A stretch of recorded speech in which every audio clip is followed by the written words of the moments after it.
Hi, everybody. This is Jim Cornette, pro wrestling legend, and you're listening to the Book in the Territory Unprofessional Wrestling Podcast. This is the artist formerly known as Daryl Van Horn, James Mitchell, the Sinister Minister, and I'm here to let you know I would rather slam my cock in a car door than to miss the dulcet tones of Hard Body Harper, my illegitimate son, on Booking the Territory podcast. Woo, Messi, this is professional wrestler Jimmy Valiant, the Boogie Woogie Man. Tell my people and my brothers and sisters, don't you dare miss Booking the Territory. Oh, yeah. This is a one-man gang. You're listening to Booking the Territory Pro Wrestling Podcast.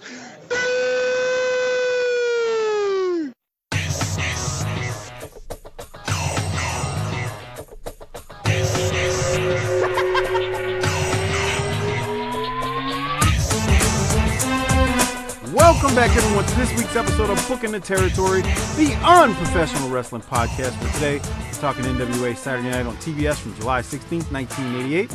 I'm sitting here with Hard Body Harper, and Lance is back. Shemp is back in the house. The Three Stooges, Shemp, not Mo, but Shemp is back. Oh, not Curly. What am I saying? Shemp is back. Shemp, how are you? Lance, what's going on, man? Cousin Oliver. Hi, doing okay. Doing fine. Cousin Oliver. Mustangs? Oh, man. They gave it hell for 2 quarters and 2 minutes into it. They were trying to answer it, but yeah. The Bizarro season's over. Back to reality. They're still ranked. Yeah, unbelievable. I was shocked. I thought he might push him out, but yeah. He rock and rolled. Lance don't give a shit. He's just glad the Cowboys won on Monday. That's nice. It is more important about the Cowboys. It is true. I did watch the show. I did watch the game, though. I did. Great. Harper, what's up? How you doing? I'm doing great. Hell yeah, Harper's doing great. Freaking A, man. Bro. Selling the world out, getting worldwide now. Holy shit, man. Getting coverage on Mike Johnson, a Pro Wrestling Illustrated, or PWA Insider was there. You getting coverage all over the place. Hold on. No, what an asshole's right. Harper, go ahead. I know what you're about to get into. Don't you? Yeah. I can't believe he did that. Hard-boiled Harper. He's a little fat fuck himself. What's that? Who said that? Well, Mike Johnson put it, and I wanted to check because I wasn't sure if it was Mike Johnson's report or if he had a correspondent reporting it. But no, it was Mike Johnson. And he was there. Right. Oh, I met him before. He said that. Oh, man. I didn't know about that part. Mike's cool. He's a little short, tubby little dude, but he's cool. But anyway, Harper, he got on Harper's bad side. He called Harper hard-boiled Harper, and I checked. The report. He didn't do it once. He did it multiple times, which tells me it was a conscious decision to call you hard-boiled Harper. So, Harper, the floor is yours if you want to cut a promo on his ass. What a little shithead. He's just a fucking mark. He's just trying to get over. Oh, man. So everybody tag Mike Johnson when you hear this. We'll leave it at that. I remember seeing it one time, and I just looked over and I thought, he messed it up and stuff. But no. Oh, man. He's going after Hard-Boiled Haggerty from 100 years ago. That's who he's thinking Christ. Of. Oh, man. Speaking of Wildkat Sports, and what we're talking about here is Harper and Wildkat Sports had a fantastic weekend this past Sunday. Well, I say this past Sunday. It was November the 3rd. No, what am I saying? Yeah. November the no, it wasn't the 3rd. It was the 2nd, right? It was the 3rd, wasn't it? No. That would have been the 2nd, wouldn't it have been? It was the 3rd. What the hell am I thinking? Anyway, you're right. It was the 3rd. What am I thinking? So November 3rd, Harper and Wildkat Sports, great weekend. Sunday night at the Pontchartrain Center. Huge crowd at the Pontchartrain Center. Over 2,000 people in attendance for an independent wrestling event.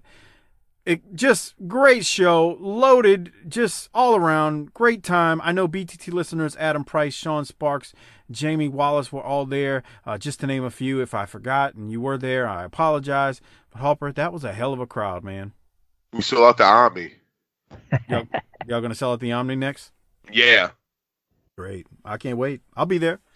It kicked some ass. I mean, just the pictures. I was like, holy shit. Yeah, no, huh? Yeah, I was really proud. That's cool. Spectacular. I started following him on Twitter, the Wildkat Wrestling. Well, it's about time.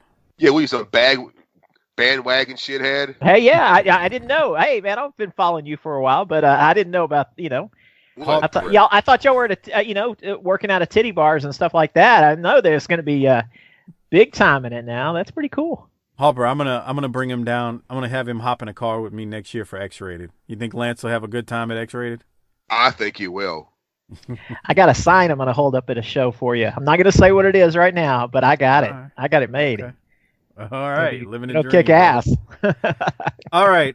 Real quick, special shout out to our largest patron contributors monthly. Disrespectfully Classy, Marky, Blassie, Kyle Riley, Mike Childry. Thank you for your generous patronage each and every month. Also, I got a couple of new patrons this week. Jerry Thacker, longtime Patreon member, bumped up his pledge. Thank you, Jerry. Not only for bumping up your pledge, but you've been with us for a very long time, so thank you. Enjoy the Jim Crockett Promotions pay-per-views. We just dropped one last week also. And the Clash of Champions and all the other extra content on the $5 tier. Appreciate that. Also, welcome to new Patreon member, Scotty Ward. Thanks, Scotty, for becoming a Patreon member, and enjoy all that wonderful extra content. Larry Walker, longtime Patreon member. Thanks again for your pledge. I got a note that said you were a new patron, but I know you've been with us for a while, so I'm not sure. There must have been a glitch or anything. But anyway, thank you for your patronage for over the last year and a half, 2 years. And then one other new Patreon member, Ray Hernandez, new Patreon member. Enjoy all that extra great content, over 200 plus Patreon exclusive shows, including the world class shows that myself and Lance do twice per week. We take 2 episodes, sometimes 3. I'm saying twice per week. Every 2 weeks we drop an episode. But anyway, it's a fun time. We're in the midst of Chris Adams' heel turn on Kevin Von Erich. Pretty good stuff going on right now, but still fun nonetheless. Lots of fun there. But anyway, Harper, you got anything before we get into this week's NWA show? No, let's roll. All right, so it would help probably if I share my screen. That way you all can see the promos and stuff as I play them. So let me know when you can see it. Did you autograph any candles at the show? I did. That kicks ass. The same people that see me every fucking day. I was like, you see me every day. So Harper, how many did you? I mean, don't give me specifics. Did you move a lot of candles though? Oh yeah, I sold like a box and a half. Oh, that's good. Yeah. So. Yeah. Can't beat that, man. That's good. No, huh? Yeah. Now they can light their candle and pray for their team to win, and their team will win, right? They could pray to St. Christopher. Oh shit! Living a dream, brother. All right. So let's get into NWA Saturday Night from, what is this? July the 16th, 1988. The only thing from the opening is that the Road Warriors and Dusty have once again won the 6-man tag titles that were vacant with the departure of the Powers of Pain. Remember when they left for the WWF? So those titles were vacant. They held the tournament. And what do you, as Corny says, wouldn't you know who won the pony? The Booker chooses himself and the Road Warriors to win those straps. So I don't have anything else from it. So I will keep going unless Lance or Harper stops me. You play a drinking game. Every time they say the word controversial on this episode, take a shot. It's freaking the great controversial bash. I mean, every match, and they just keep it on and on about it. That's JR though, Lance. JR's always stirring a pot. Yeah. Well, not only that, but he loves saying it's a very controversial decision, or he'll say, we got a situation going on here. You know, that's just kind of like, that was his thing. But I agree. If you take a drink, you'd be drunk by the end of it. First 5 minutes, first 3 minutes is what I wrote down here. It's insane. So then we go to the first match. It is Sting and Dr. Death, tag team. They defeat the Green Hornet and Dale LaPerouse. I have nothing from it, so I will ask Harper if he's got anything from it. How can they use that name, Green Hornet? Back in the day. I mean, that's he was like a superhero guy. Bruh. Yeah, by 88, it's not. I think you can 1983. Sting's sure is happy. Sting's sure happy for a guy who didn't win a belt. Yeah, you can get away with a lot back then. That's how I guess they used them. But Lance, you got anything from this one? No. So then Tony and JR, after that particular match, they then throw us to the finish of Luger versus Flair for the NWA title, heavyweight title, from the Great American Bash pay-per-view. If you'd like to hear our review of that, check out tinyurl.com/pay Patreon BTT, where myself, Harper, and Doc did a full review of the pay-per-view, and we got into many other topics. Man, we recorded for like 2 hours when we did this show, but it was a lot of fun, and yeah, it was cool. So go check that out. Become a Patreon member at tinyurl.com/PatreonBTT, and you can hear us talk about the decision and Flair winning and how it all happened and all that good stuff. But it was a great show. So I'll keep going because I'm going to assume, like Doc, Harper doesn't really like what do they call that? Replays or recaps, right? I mean, it wasn't a trickle, but by the time he had Lex in the torture rack, the blood was kind of gone and lost its effect. I mean, yeah.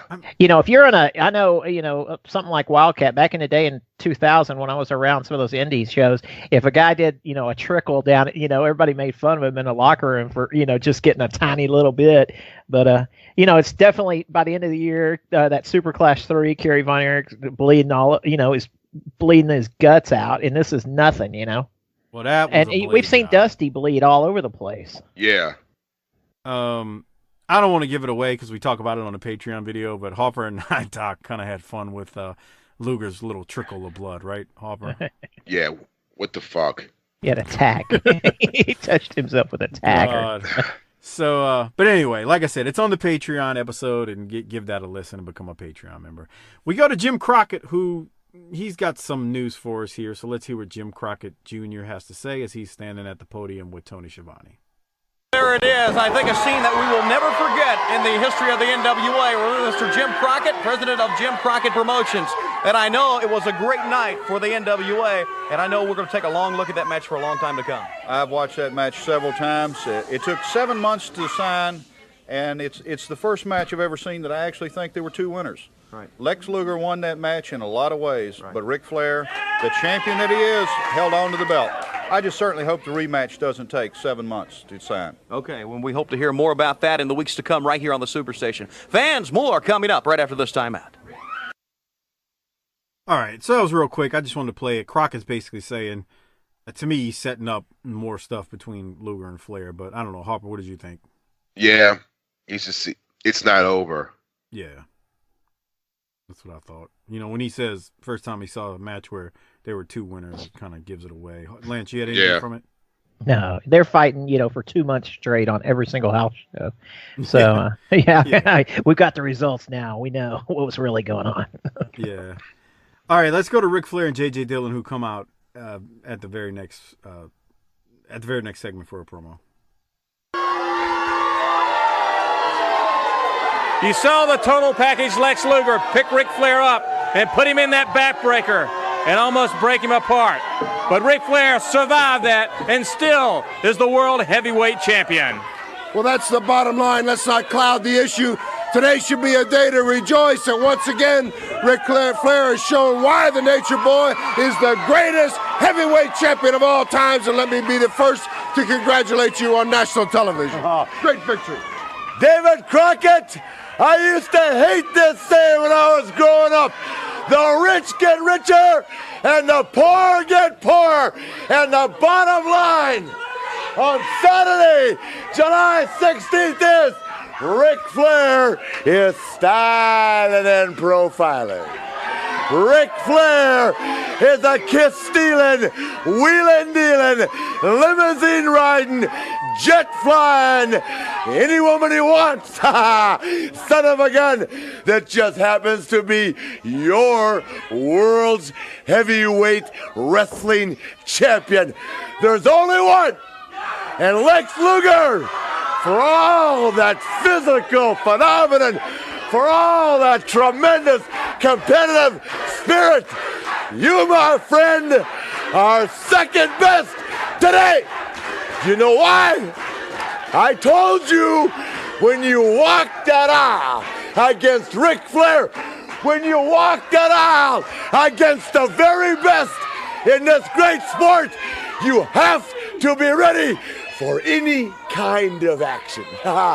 The way we stand right now, Luger, look at all the magazines, ask the press right now. Once again, Ric Flair stands alone. Arn Tully, Rick Barry and the mastermind, after all the hoopla, stand atop this great wrestling world as the nucleus that all of you, and I'm talking to you, Luger, I'm talking to you, Dusty Rhodes, Nikita, Sting, Dr. Death, and you, the Road Warriors, are all playing catch-up ball. Because if you don't have the trophy that says you're the best, and I'm talking about a world championship, then you can come out here and you can blow your horn all day long. But when I lay my head down on somebody's pillow every night of the week, somebody looks at me and says, "Oh, champ, you're the only one." Oh, what a feeling to lay down next to a world champion. Luger! Oh, you big gold Adonis, you, my friend, are second best. Live with it. When you get on an airplane, when you ride that limousine, remember, you're second best. How about it, JJ? Yeah. All right, ladies and gentlemen, the World Heavyweight Champion. How about it? Second best, Luger.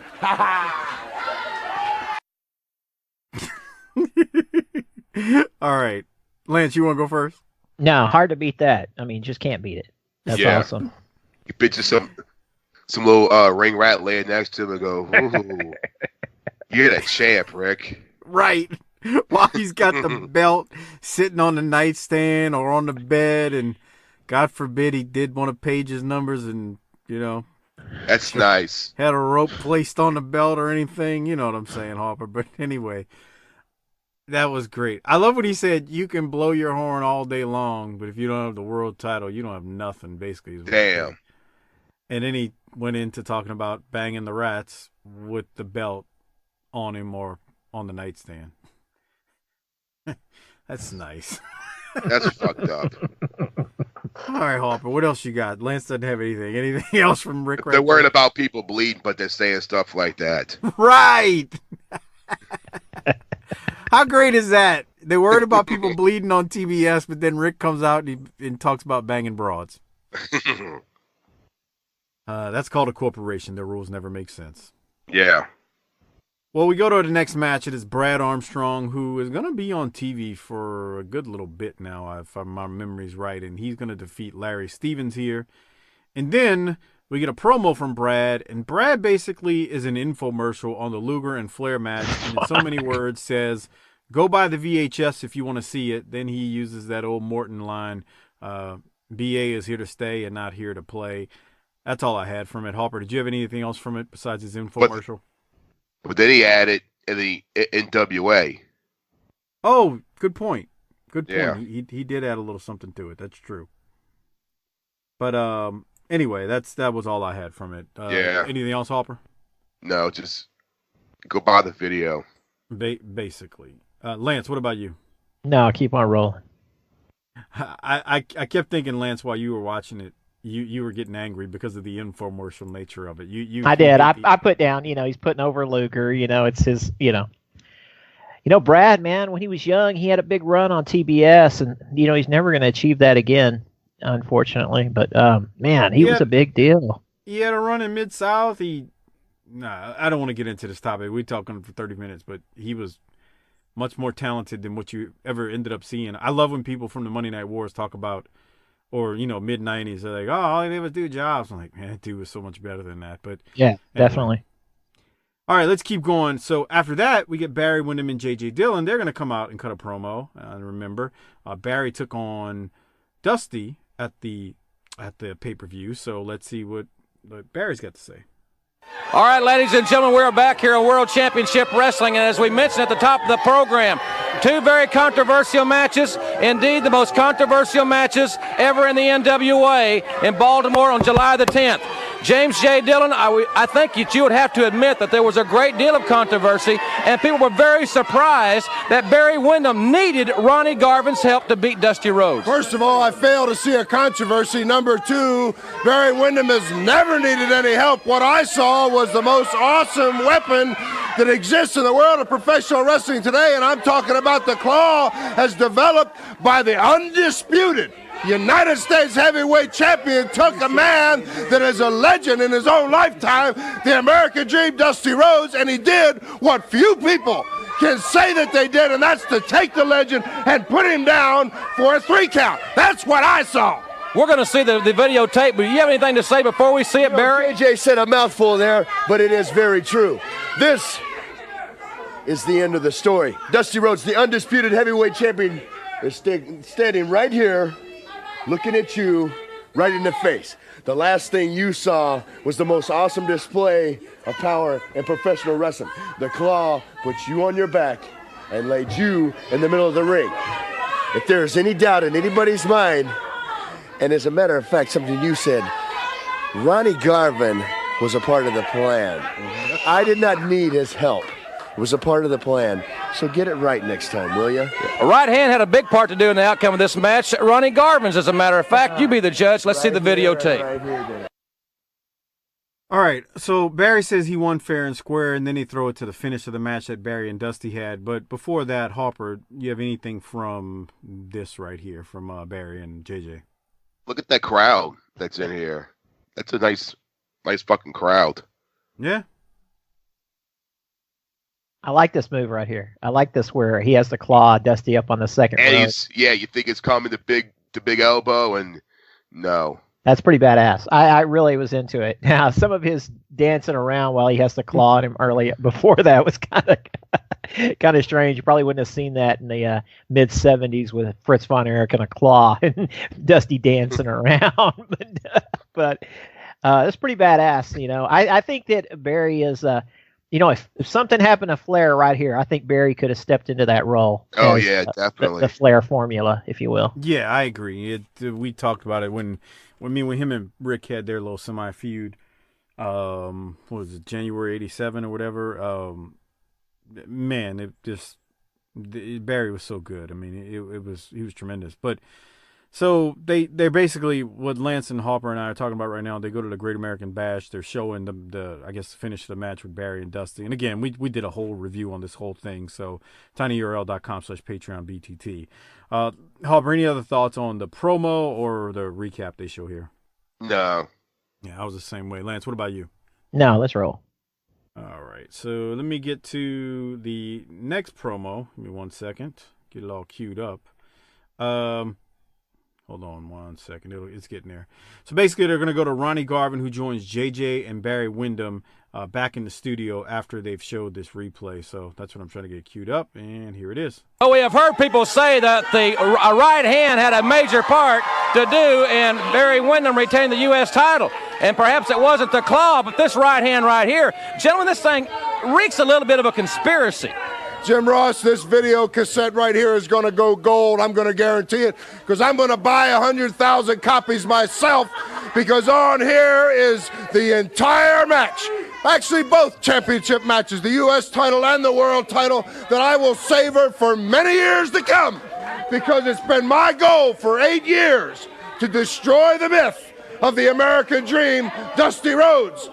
And I have had a plan many times. A year ago, I thought I had a plan that was infallible, but there was one man that questioned my judgment, and nobody questions my judgment. But this time, I sealed all the corners, because if there is one man in the world of professional wrestling that maybe knows and understands the American Dream, possibly even more than I do, it would be my good friend and a genius, I might add, Mr. Gary Hart. So this time, we had a plan, and it was infallible, and the price you paid, $50,000, I think, for what we accomplished, which was a giant step forward in destroying the American Dream, a small price to pay. I think what we proved, beyond any doubt or any question, we can hit anyone we want.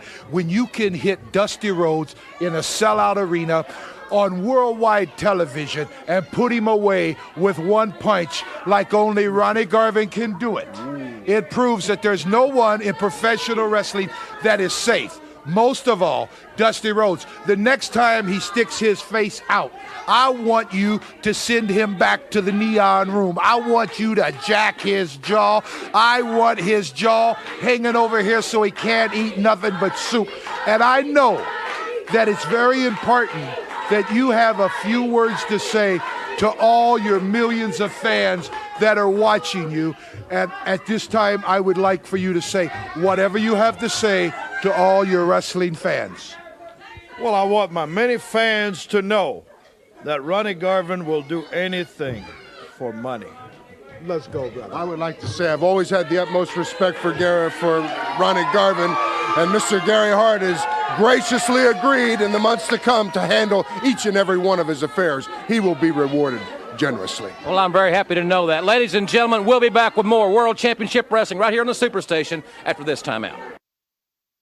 All right, so there's the news officially. There you have it. Ronnie Garvin is officially on the dark side with Gary Hart. Harper, what do you have from it? What's his brother got to say about this? Guess we'll have to wait and see, if anything. Yeah. What an asshole. Well, I mean, 50,000. Would you have done it? Yeah. Yeah, me too, man. I gotta say. Especially 30 years ago.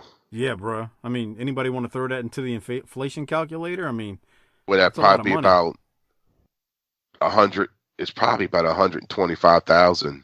No, not that much, huh? No, 100 grand. See, let's think it's twice. Let me look real quick. Let me look it up. Lance, while I'm looking it up, what did you think?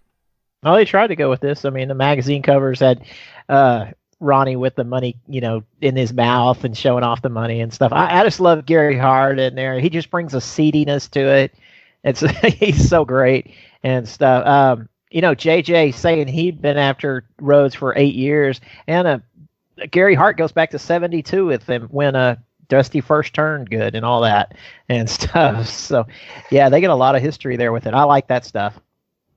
I mean, they go back a long way with him. Yeah, I'd have to agree. And I'm still pulling up into the calculator. Hold on one second. Damn, you're right. Harper, what did you say? How much? 125. Okay. You were closer to me. I don't know why I was thinking it would have been under 100, but so 50 grand in today's money is $108,337. I'll take that. I mean, look, we got to be real here.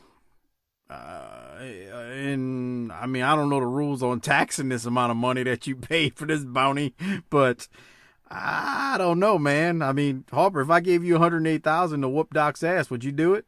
I would. There you go. I'd do it for like a pack of cigarettes and a 6-pack. A pack of Marlboro Reds and a 6-pack? Yeah. What kind of beer? I don't know. Bud Light. Get your phone while I go to the next segment. All right. Lance, anything else from Ronnie Garvin, though? No, that's all. They replayed JJ and Gary Hart giving the money to Ronnie, the $50,000, taking care of Dusty at the Great American Bash pay-per-view. And then we go to Dick Murdoch, who defeats Curtis Thompson. Sullivan is at ringside. I don't have anything from it. Lance, do you? Man, Murdoch's been going 23 years right here. Isn't that amazing? Yeah, absolutely. Because and there's oh, go ahead. Let me jump in.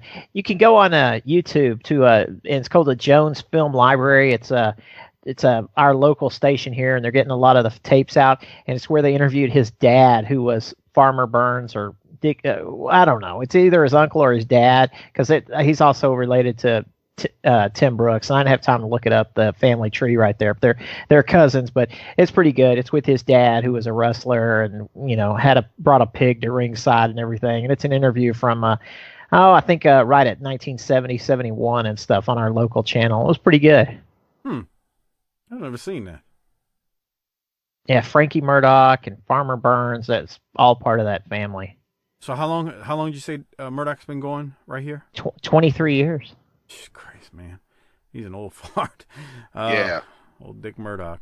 But you saw him back then, and you were like, man, that guy can whip some ass. So, Harper, any thoughts, though, from Murdoch defeating Curtis Thompson? No. All right. Well, let's go now to Kevin Sullivan. He's going to cut a promo after Dick Murdoch's match, and here he is. Ladies and gentlemen, earlier you saw J.J. Dillon and Gary Hart saying that the legend, the American Dream, Dusty Rhodes, is dead. He's not dead. He still lives. Matter of fact, Sunday, July 31st in Detroit, the living legend Dusty Rhodes will team up with another legend, a man that is sadistic and as brutal as anyone in wrestling. And the cage is his forte, and you have to get in that cage. You think he's a living legend? Well, Dusty Rhodes, listen to me. What you are is a living piece of scum. Dusty Rhodes, Dick Murdoch, and I don't fear any mortal man. But the Sheik is not a mortal man. He was sired by the jackal, and his mother was a madwoman. And when she carried him and walked across the desert and dropped him in the burning sand and ripped off the cord and left him to die, and the sun came down and was frying his brain, the she-wolf came and laid down and blew the breath of life into the Sheik. You see, the Sheik is not a rational man. He's the most dangerous man in the world. And Dusty Rhodes, if you think you put Murdoch and me in the cage in Detroit, and if you think they'll be roaring for you, brother, well, maybe in Detroit they will, where the blood will flow. But the 28th in Daytona Beach, if you think the boys at the Boot Hill Saloon, the party is at Finky's, and every lifeguard that works under John Chris be roaring for you in Daytona Beach, Florida, in the Ocean Center, you're out of your mind. Brother, I'll tell you one thing. The trail of blood may start in Daytona, and it may end in Detroit. But from the infamous words from the Royal Warrior Hawk, dead men don't make money. You know, David Crockett, you and Tony Schiavone and Jim Ross are some of the most biased people I've ever heard in my life. First of all, you get on here and you talk about the Democratic Convention. Who cares about the Democratic Convention when you're a Republican and you favor everything that Ronald Reagan's done for 8 years? Then you get on here and you talk about the living legend. Who is a living legend? What are you talking about, Dusty Rhodes? Dusty Rhodes' empire is crumbling. He's got people like Ronnie Garvin jumping him from behind. I've never made so much money, had so much fun in my life. But you know, July the 31st, Detroit, Cobo Hall, Dusty Rhodes. Now, a lot of things in history's happened in. If you go back in time, and that's where the original Texas Outlaws won the World's Heavyweight Wrestling Tag Team Championship, where we beat two men like a dog. We whipped them like stepchilds, Dusty Rhodes. We had a lot of battles in that building. And now, you're going to get a real legend in the Sheik. You're not the living legend, Dusty Rhodes. I can remember when I got you into professional wrestling, and you still should be carrying my bag in my trunks because I can do the flying head scissors. I can do the small packages. I can do all that. But in Detroit, in the cage, it ain't going to be no small packages, flying head scissors. It's going to be you and the Sheik, a man that's a nasty, filthy, dirty individual. A man that has stole from me right through the years. A man that has used things that cut their heads wide open. Dusty, I know him, and I know you, buddy. You won a world championship belt 3 times. You haven't ever backed up from a man in your life in a fight. But remember Detroit. Remember Minnesota when I jumped on the motorcycle gangs. Remember when I shot the signs out for a 6-pack beer bet.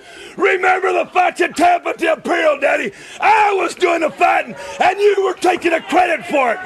Well, DC right here in Detroit, the 31st, Kevin Sullivan and Dick Murdoch are going to do the fighting, and we are going to get credit for this because it's going to be one good old country butt ticking, Daddy. And we're going to administer it, and you're going to get it.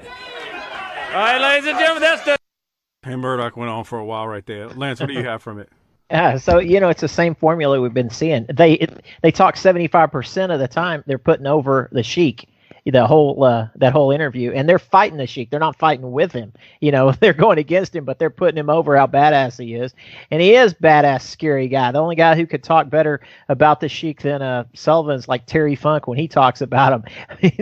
They make that. I mean, if the Sheik walked past us today, I mean, that's a scary guy. I mean, it's like Abdul the Butcher or something. I mean, they have this certain aura about him, and you know, I think the Sheik will go down as the scariest guy in wrestling ever.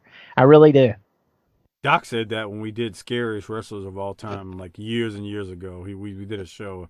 I think the Sheik was his number one, and he cited some stuff Cornette said about him. So I mean, if I could have gone, I mean, I would love to. I'd rather go see that match than the Bash, even though the Bash looked pretty good here when I went back through it.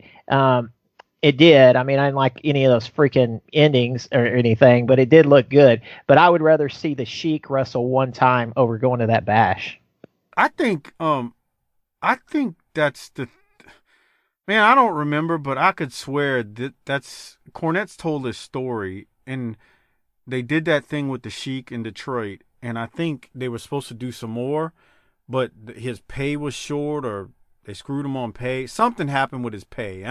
If I'm getting this story wrong, just let me know. But I swear, I think he wanted a certain percentage of the gate and all kinds of shit. They were like, no, bro.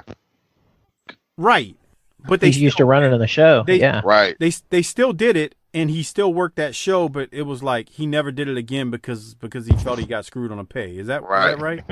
Right. He did a no-show at the next event. Okay, so that's what I thought. It was something like that. Now, I've heard Cornette tell a story a million times. I just don't remember the specifics. I never do because my memory sucks. But that's what I was thinking about when he was cutting his promo. I'm like, man. But I'm like you, Lance. That shit would have been badass to see the Sheik live back in the day. I mean, he's, like you said, he scared the crap out of you today. So, I mean, hell, there's that. Harper, what did you have from this? I mean, they made the Sheik sound like he was fucking Damien from the fucking Omen. He kind of was in wrestling to us. Yeah. Yeah, and it was the same match every time, just that brawl and, using the foreign object, making the guy bleed. But man, he went a long time on it. For real. Amen. There's actually a match. Let me say real quick. There's a match on the network from '77, a Texas Death Match from Fort Worth with Fritz and the Sheik, and you can see how much respect that Fritz gave him.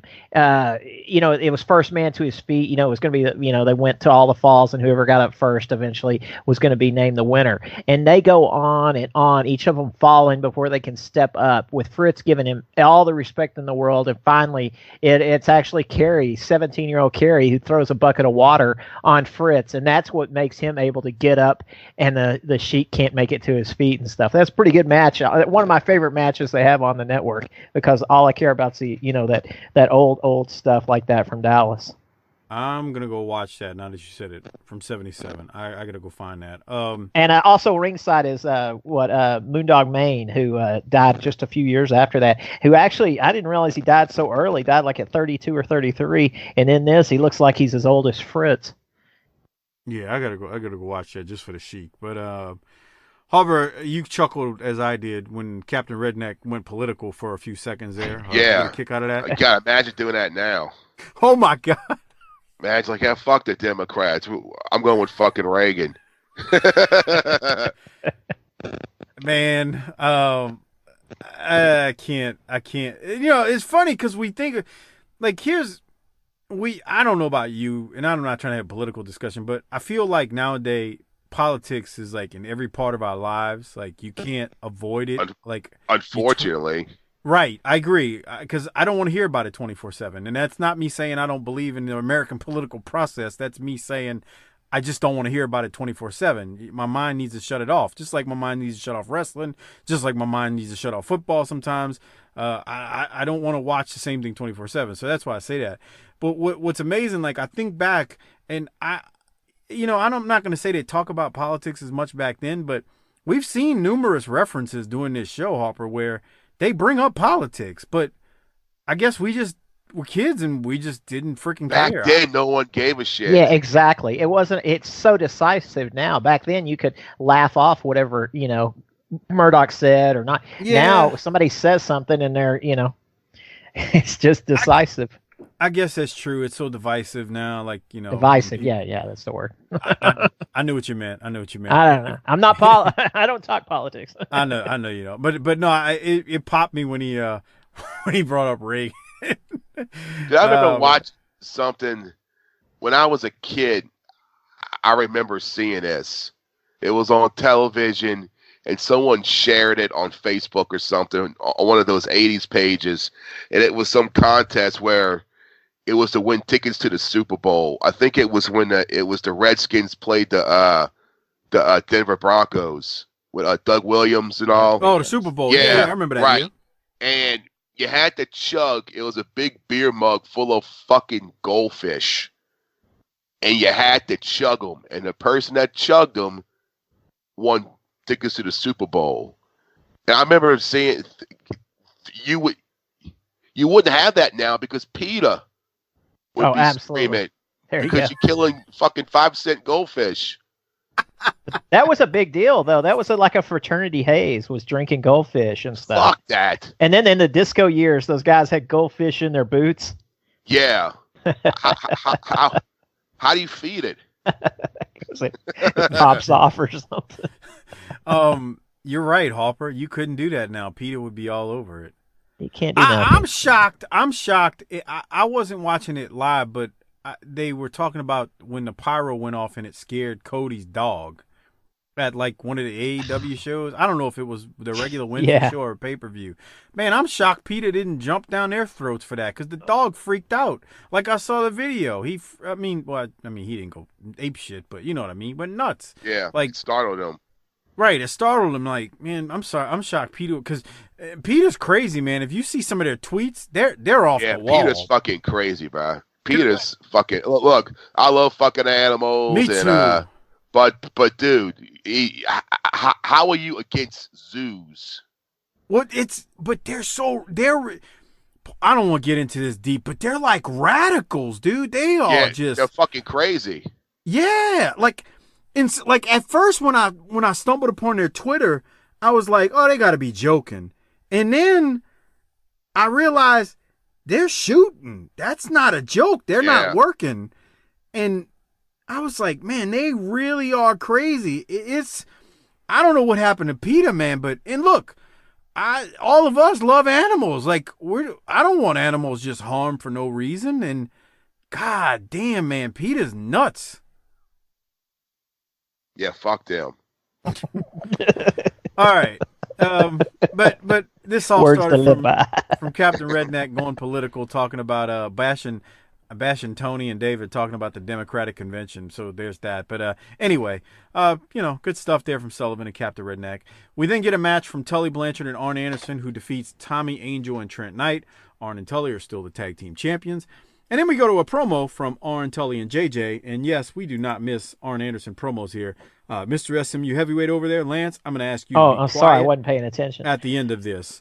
We don't need your radical takes and whatnot on Arn Anderson. Harper and I will handle this segment. Radical. Arn and Tully right here.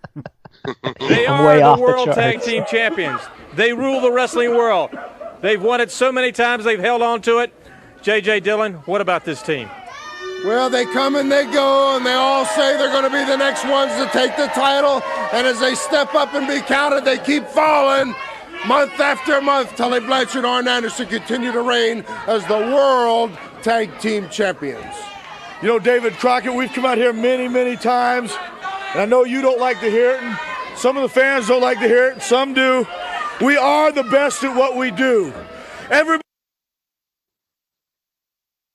God damn it. Yeah. Hang tight. Man, not there in Tully. Hang tight. I see Liv Morgan stole one of my lines on Twitter. World. They've won it so many times, they've held on to it. J.J. Dillon, what about this team? Well, they come and they go, and they all say they're going to be the next ones to take the title. And as they step up and be counted, they keep falling. Month after month, Tully Blanchard and Arn Anderson continue to reign as the World Tag Team Champions.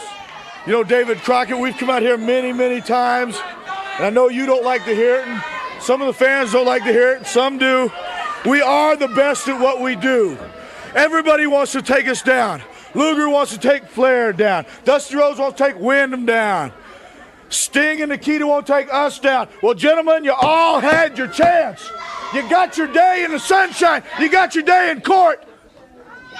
But you know what happened?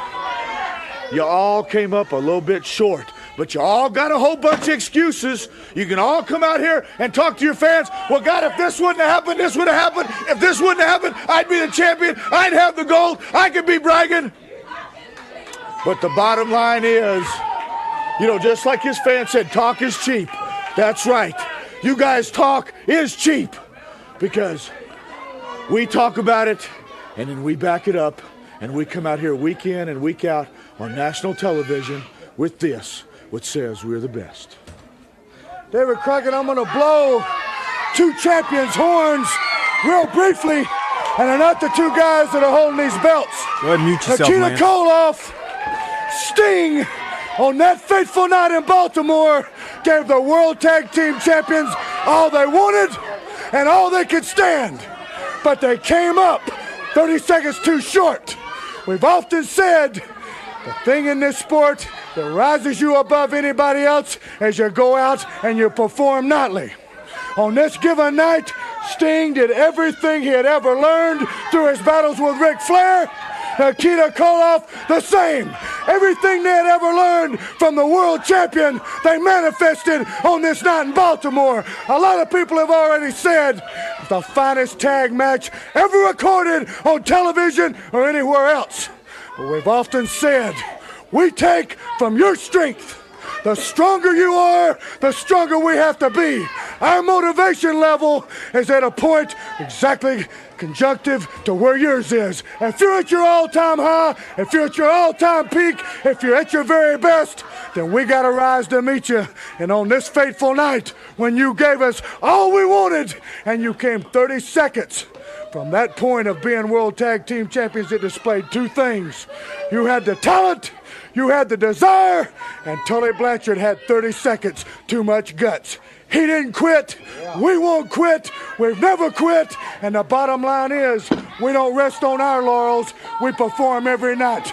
We'll reinforce the fact we're the finest they are. We're the Four Horsemen. The World Tag Team Champions, Tully Blanchard and Arn Anderson, part of the Four Horsemen. Ladies and gentlemen, after the station identification, we'll have Al Perez and Gary Hart.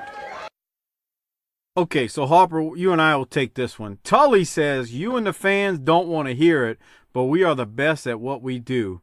You all had a chance, but none of you got it done. Well, goddamn, he's preaching. And then I want to say this before I throw it to you. Arn, you did everything you could, but you still came up short. You gave it your best, but you came up short. We don't rest on our laurels. We perform every night. We'll reinforce the fact that we're the finest there is. We're the Four Horsemen. And That's Lance right. doesn't like it. But anyway, Lance, it was a 20-minute draw. Mute yourself. Mute yourself. Harper, what you got? You were 30 seconds too late, bro. You were good, but just not good enough. And we're still champions. That's right. All right, Lance, I'll throw it to you. At least it was a draw. It wasn't a bullshit finish. You know, the rest of that show had so much bullshit. At least it was a draw. Harper, I mean, is he working? Why you gotta be an asshole? It's just one guy on the show. It's just one guy. There's always one. It's just one. Just one. Harper. Kissing all the rest of their asses as great as they are. Just Harper. one I'm not giving his just due. Harper, is he working? No. He's working. He's working. He's full of it. He's playing I heel. thought that, you know what, because that was a different one, you know, this wasn't just a filler week. It wasn't any problem. I thought it was good. It wasn't just filler. It was, you know, after a win or after a title defense, which they did defend the titles. You know, I'm goofing off about it only being because it was a 20-minute draw. It wasn't 30 minutes or 45 or an hour, whatever. But, you know, no, that was good. It wasn't just a filler interview. It was talking about defending the titles, and they gave it their all and all that. It was cool. All right, good for you. So there you go. And I bought Arn's book back in the day. Oh, well, I guess that makes it okay. Well, it didn't. It was all in kayfabe. It wasn't like it was. I think it was all in story mode. All right, let's keep going. I'm glad you admitted to it, Lance, that was good. We get a match with Al Perez. He defeats Agent Steel. Hell of an airplane spin at the end from Al Perez on Steel. Gary Hart did a little talking that was great during the actual match that was going on, talking about his pact and partnership with JJ on getting rid of Dusty. I don't have anything else from it, Harper. Did you? No. Doc, Lance, what about you? Keep going now. We go to Lex, he's out there You know, it's an infomercial. He's pimping the Great American Bash pay-per-view, kind of like how I pimp our Patreon at tinyurl.com/PatreonBTT. The difference is I can admit to it. I do pimp it. That's how we support this show without commercials and whatnot. So, but anyway, Lex is out there pimping the Great American Bash pay-per-view VHS and saying, hey, call and buy it. And then he rips his shirt off and the studio reacts loudly. He was actually good there. He wasn't bad. He said he had Ric Flair beat, which he did, and if not for the blood stoppage, he would have won. I'm sorry, Lex. That was a great promo, but that little trickle of blood was nothing. What do you have, Harper? He's gotten so much better, and Sting is still doing the same old dumb shit in his promos. Hollering like an asshole and just being a fucking goof. Yeah, I mean, you know. I got a ditto. Yeah, I can go as much as I like Sting. Exactly right. Luger's. I mean, you know, I don't. They say, you know, he's passion behind the scenes and everything, but here, I mean, there's no denying that. Looks great. I mean, it sounds great. Looks great. I mean, he is a total package right there and stuff. I wish some. What you think that fucking tape cost back then? You breaking up? What'd you say? How much you think the tape cost? The VHS? Yeah. Oh, 495 probably. No, 39. 40. 49. Damn. No, 40, 50 bucks. Yeah. Oh yeah, 40 bucks yeah. for sure. $39.95 at least. Yeah. I've seen. Damn. I've seen it in the magazines, right, Lance? Oh yeah. And you know, if you went to Blockbuster and tried to buy a tape new, it was $99. You know, you had to rent it. You know? If you went to Blockbuster and tried to buy something, a tape, they, you know, tell you $99 for a new tape of something. You know, they were all about renting. But these, you know, I mean, those Lords of the Ring and the first Great American Bash, they were in there for $49 and stuff. That's crazy. Oh yeah. It's fucking nuts. So, absolutely. In the inflation calculator, let's assume it was only $39.95. Okay. That's like $100. $86.56 in today's money. Yeah, fuck that. Can you imagine paying for one pay-per-view? You can get the network nowadays for $9.99, but for one pay-per-view, $86.56 for the VHS for just one. And I think it was probably. I think the pay-per-view was $19.99. Might have been as much as $26. Nah, right here $88. I'm probably $19.99 or something. Let me point out something to you, though. You had no other way to watch it unless you had that VHS, though. Yeah. So the control was on the promotion, and they sold a lot of tapes like that. But, you know, that's how I saw a lot of my shit. We rented them from the video store and went by a friend of mine's house and watched them. I mean, I had no other way. And we watch them over and over again, like 6 times, like we were fucking morons or something. Man. I just gave half of mine away and threw others away. It's all on the network. But, man, I mean, just literally in the last 6 months, got rid of those tapes. You're an asshole. Yeah, I did. I did get to watch them. I'm sorry. The fucking network shit has been butchered over and over. And I can tell you, because I got that WrestleMania 3 Hogan and fucking Andre match memorized from beginning to end. And every time I watch it, I'm like, what the fuck happened to that spot? They took that spot out. What the fuck? What the fuck? It is horrible. You know, I hate the beginning, the entrances and world class and all that shit. Yeah, fuck that. That's a whole. I mean, that takes so much away from it. I mean, nobody could ever understand why I'm so pumped, you know, on the world class stuff if you can't see the entrances for Freebirds and Von Erichs. You know, it's not just Tom Sawyer. It's a freaking Iceman coming down to We Are Family and stuff like that. I mean, fuck. Yeah. It set the freaking tone. It was a party. I mean, every single Friday night. Yeah, I agree. All right. Well, you know what? You know, with the Von Erich fans, you know, like these Facebook group, you get an argument. They think that the WWF wants to edit that off so that it will make their product look good, and that they want to edit that music off. There are people that genuinely say that to me. I'm going, you think they want to go to all that trouble to edit it off? Give me a fucking break. Lance, here's some advice about the Facebook groups. Our Facebook group is actually pretty good, but some Facebook groups, especially as it pertains to old school wrestling fans, has the the largest gathering of morons you'll find on social media. Yeah. I hate it when I go into, I have a good time on ours and stuff. I like all the shit people put up, but it's just the Von Erich Facebook groups, and there's one that's okay, and then there's others.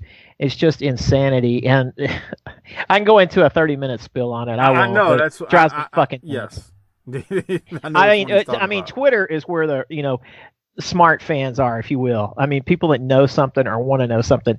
It's just a pretty boy contest on Facebook. They're just putting up pictures of Von Erichs that they like and stuff, and they don't know any freaking stats and stuff or whatever.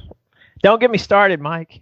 I know you were arguing with somebody because of the color of the ropes in the sportatorium, and they were like, "This is 1982," and you Lance got all flip at. That's the only time I finally lost my shit on one person. Finally, I was out of town and I saw this thing, and man, they kept on, and I was like, "It's the fucking rope didn't start." I can.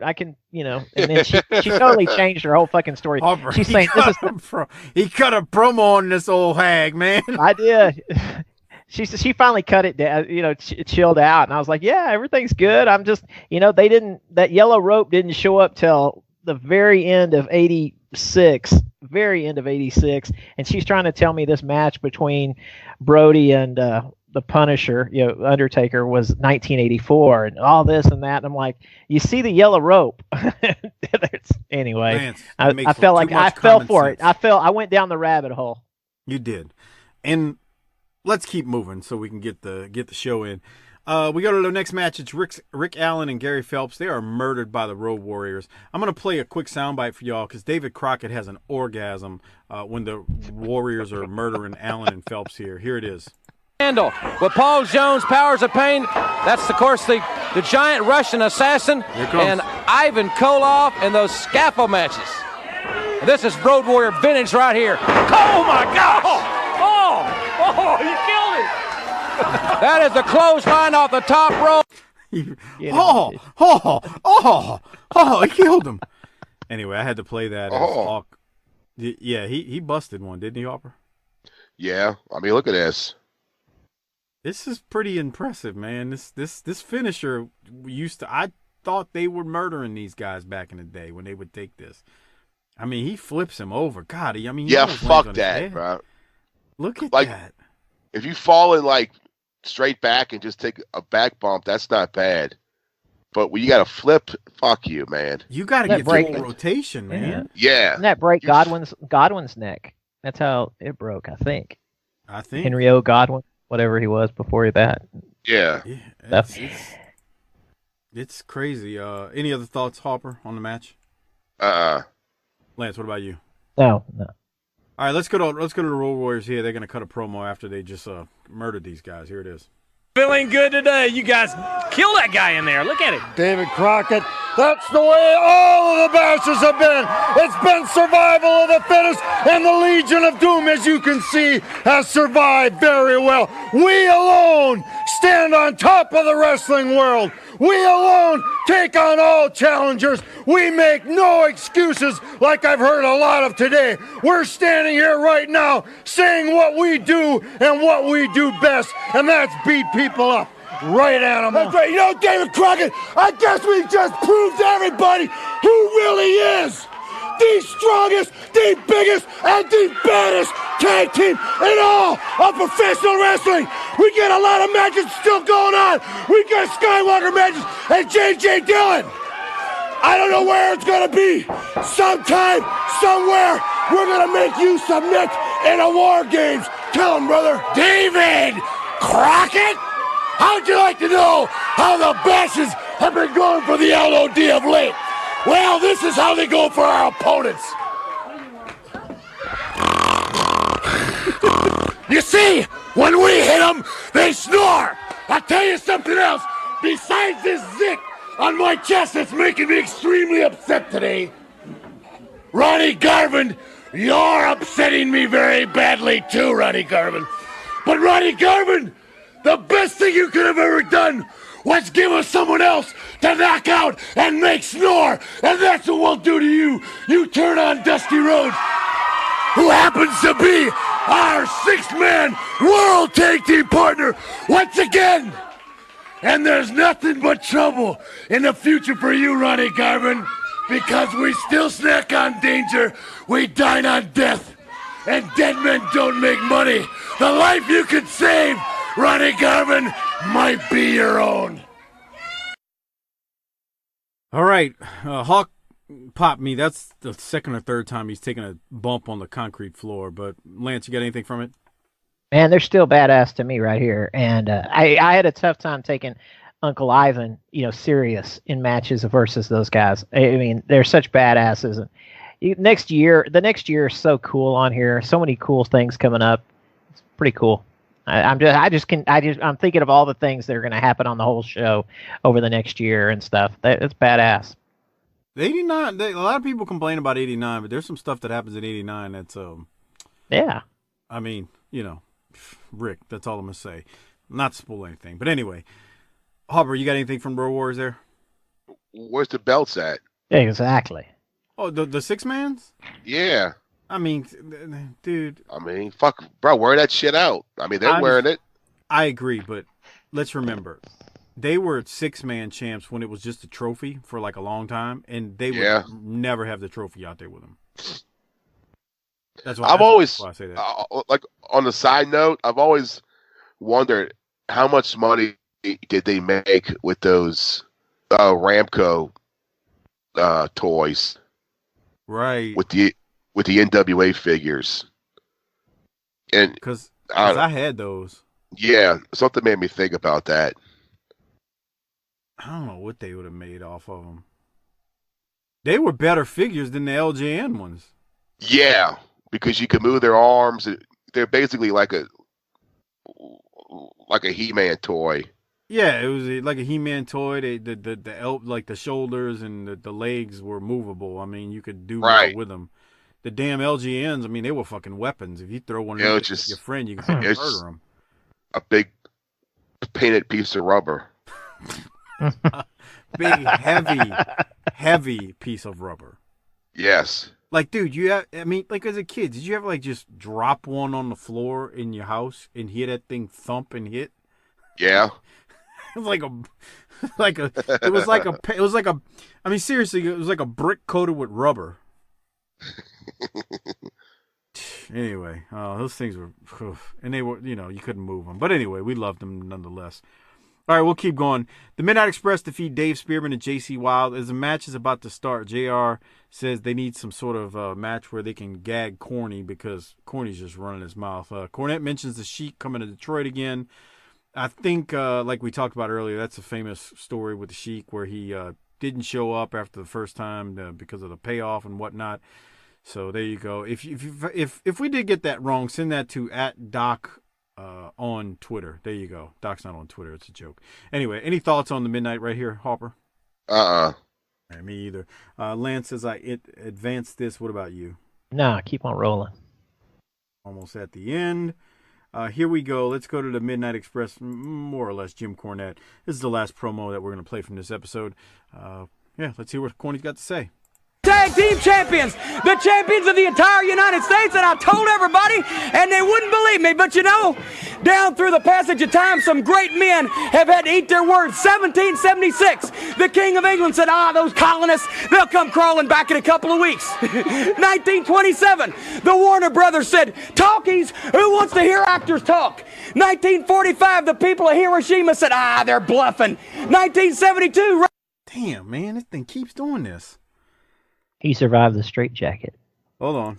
United States, and I told everybody, and they wouldn't believe me, but down through the passage of time, some great men have had to eat their words. 1776, the King of England said, those colonists, they'll come crawling back in a couple of weeks. 1927, the Warner Brothers said, talkies, who wants to hear actors talk? 1945, the people of Hiroshima said, they're bluffing. 1972, Richard Nixon said, go ahead and break in, they'll never pin it on me. 1988. They said the Midnight Express would never be U.S. Tag Team Champions, but in Baltimore, Maryland, despite everything that the Fantastics had in their power, despite everything the Fantastics could do, brother, the Midnight Express came out of that match as United States Tag Team Champions, the proof in the pudding. And I was in a straitjacket, and I was high above the ring, and I couldn't interfere. So Fantastics, you tried to humiliate me. But who's zooming who?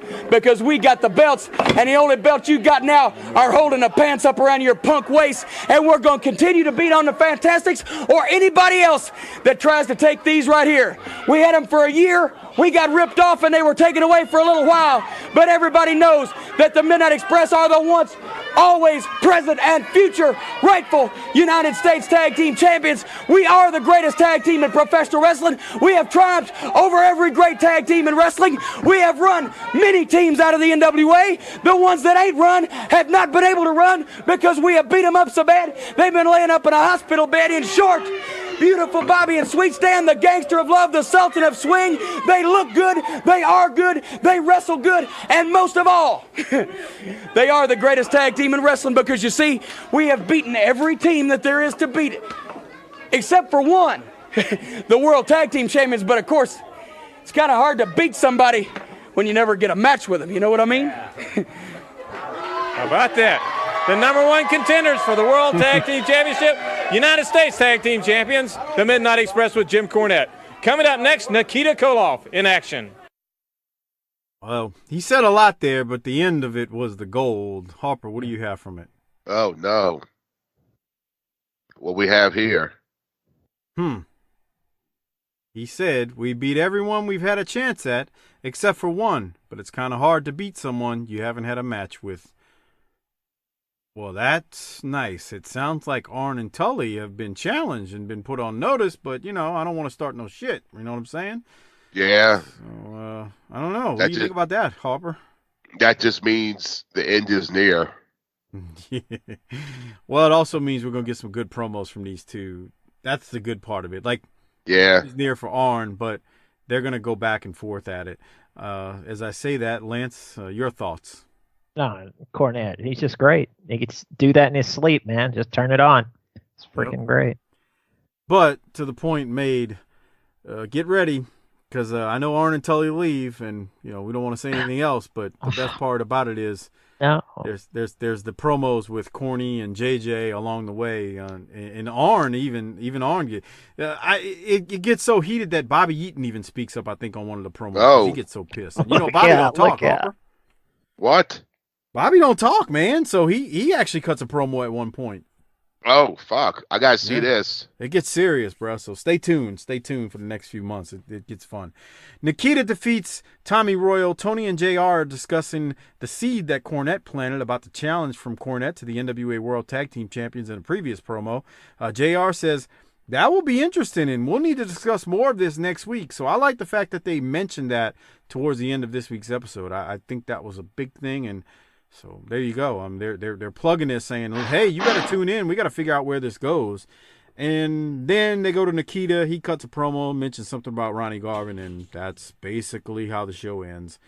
Harper, any thoughts from either Nikita's match with Tommy Royal or Nikita's promo? No, just fucking Nikita's gotten so much smaller. He's tiny. He's so small. Nikita, the flat top years. Yeah. Yeah, I don't remember doing anything when he had a flat top. I mean, seriously. You know, it's all. If you see him with a flat top, you're like, okay, he jumped the shark already. I'm sorry. It's all to me late '86 and before for him. Yeah. When he turns, it's good at first, but then you're like, this was good for the moment, but it's not gonna be what it could have been. No. Because him and Uncle Ivan were just perfect together. Hell yeah. Oh, perfect. Man. Hell yeah. And I don't know if this is when his wife passed away. I'm not sure if that's when he grew his hair back and came back. I know he was off for that long period, but I was thinking his wife died, and that's when he came back with the flat top, but maybe not. But man, he's just not the same body. I thought it was earlier in '88 that happened. I might be wrong, though, as I think about that. Yeah, that's what I'm saying. I think this is after his wife passed. Yeah. Yep. Yeah. All right. So with that said, I mean, we're pretty much wrapping things up here with this edition from July 16, 1988. We need to rate this thing. We also need to give out some Rolexes and whatnot. Before I do so, remember, become a patron at tinyurl.com/PatreonBTT. That's how you can access the world-class shows that Lance and I do. There's ECW shows up, but also the Jim Crockett Promotions pay-per-views. At this point, we have done the Bash. We have also done the Bunkhouse, which was not good. And we've done 2 Clash of the Champions that are up right now on our Patreon feed. So it's tinyurl.com/PatreonBTT. Remember, over 200 plus Patreon exclusive episodes that are up there. Since the time we started doing this show, about a year and a half after is when we started the Patreon service. So lots of Patreon exclusive content for you. All right, Lance, I'm going to throw it to you first. What kind of rating are you going to give this one? I'll give it a B. I thought it was pretty good for after a pay-per-view, maybe a B+. I thought y'all were pretty hard last week, so I'm kind of adjusting what I think. I mean, I don't want to just say A+, but I thought it was pretty good for a post pay-per-view. I thought they showed a lot of what happened on the pay-per-view. I thought it was an interesting episode, is what I thought. It wasn't just a filler and everything. Yeah, I don't think it was a filler either. I agree with you. It was a good episode, but I'm gonna give it an A-. I thought Corny was good, Arm was good, Tully was good. I thought there was a lot of good stuff in here. So I'm gonna give it an A-. Harper, what you gonna give it? I'm gonna give it an A. We just saw the Road Warriors, the fucking Horsemen came out, and it was a fucking hour long. So it's perfect. Hour long right there. Maybe I need to go up A- then. Yeah. Yeah. It's true, man. Trust me. The longer ones are sometimes they do drag, but I agree. No, good rating. All right, we're gonna get our Rolex now. Before we do so, remember the holidays are upon us. We're coming up on Thanksgiving, and please use our Amazon link. It is tinyurl.com/BTT Amazon. If you are shopping for anyone during these holidays, please use that link, and also give that link to the wives, girlfriends, hoes, and side pieces in your life and tell them to use it. Not only give it to them, actually go to their web browser and put in tinyurl.com/BTT Amazon. And if you ever have questions about the link, just DM me, IM me, or email me, and I will send you that link. So there you go, to make sure you have it. It's tinyurl.com/BTT Amazon. The show gets a little bit of support in return when you use it, so please use it, and thank you very much for doing so. I am going to give my Rolex to Arn Anderson because he is the freaking greatest of all time as far as promos go. Maybe not the greatest of all time, but he's definitely up there. He's just so damn good, and he was preaching here, no lies detected. Yeah. Harper, who are you going to give yours to? I'll give mine to Arn. He's the most realist fucker there is. Amen to that. I think I agree with you there. Well, not that I think, I do agree with you. What about you, Lance? Who are you giving yours to? My runner-up is Kevin Sullivan. I liked what he was doing, old school, building up the Sheik, but I got to give it to Flair. I without a doubt. I just, I don't want to, but you can't deny it. Got to do it. Well, Flair's good, so I won't argue with you there. As long as you didn't say anything bad about Arn Anderson, we're good. Okay, so there you have that. Yeah. All right. So Harper, do you have a date for the next Wildkat show? I haven't seen anything. No. That's why I'm asking. Okay. I know we're getting to that time of year where sometimes we reset for the. Like how far? What's that arena? Was seriously like a field house? What was it? How far away from? What, from New Orleans or? It was in Kenner. It's in, okay. Kenner is like it's the metro area of New Orleans. It's where the airport is. Okay. Yeah. It would be like yeah, that airport's pretty far away, isn't it? It would be like being in like the south part of Arlington and driving to DFW Airport. Oh, okay. It's not that far. I mean, I was thinking that the airport was pretty far from New Orleans. No? It's in Kenner. I mean, it's not that far though. No, I have a long drive. New Orleans is a small ass city. I don't think people realize it. It's not. No, it's very small. So yeah. No. But it's a Pontchartrain Center. It's a very nice building. I say very nice. It's getting old now as I say that, but very nice building. And they packed it out over 2,000. So we'll keep you posted on more Wildkat news as we have it. I'll make sure I'm announcing the next show for sure. I can tell you right now. X-Rated, I will announce that as soon as I get a date for next year because we had a lot of people at X-Rated last year or this year, and I'm looking forward to a lot of people going next year. Very, very good show. Lots of stuff. Fun time. But anyway, That said, I need to take care of some business before I get out of here. One, I want to thank the Wrestling Podcast About Nothing with ROH's Brian Malonis and Mike Crockett. They do their show every single Monday, so check them out. Just search the WPAN or Wrestling Podcast About Nothing wherever you get your podcast from. They do classic and current stuff. It's a fun time nonetheless. Real good dudes and do a great show. Also, check out Our Vantage Point, the Retro Wrestling Podcast with Joe Murata and Michael Quinn. The northern version of BTT. Slightly classier, a little bit more professional, but still fun nonetheless. Thanks, Joe and Quinn, for all your plugs. Thanks, Crockett and Malonis, for all your plugs. We appreciate it. They support us, so please support them. Good shows and good guys all the way around. All right, I don't have anything else. Lance, you got anything you want to mention? Go Mustangs. No, go listen to World Class Cast. Oh, yes. Give me a shot. Yeah, go listen to the World Class Cast. It's a fun time. Lance and I are actually getting close to the Thanksgiving show for Thanksgiving Star Wars and then the Christmas Star Wars, and those are always fun once you get to the end of the year. The Thanksgiving show's got that wild brawl with Gordy and Killer Khan, a bloodbath in the Reunion Arena, so that'll be coming up soon as well. So anyway, all right, Harper, anything else from you before we get out of here? Nope. All right, Harper. Well, do us a favor, hit the tagline so we can get out of here. Book it, bitch.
Before we get out of here, I want to say thank you to all of our patrons out there for supporting this show and making this show possible twice per week, every single week with the Smoky Mountain shows and the NWA shows.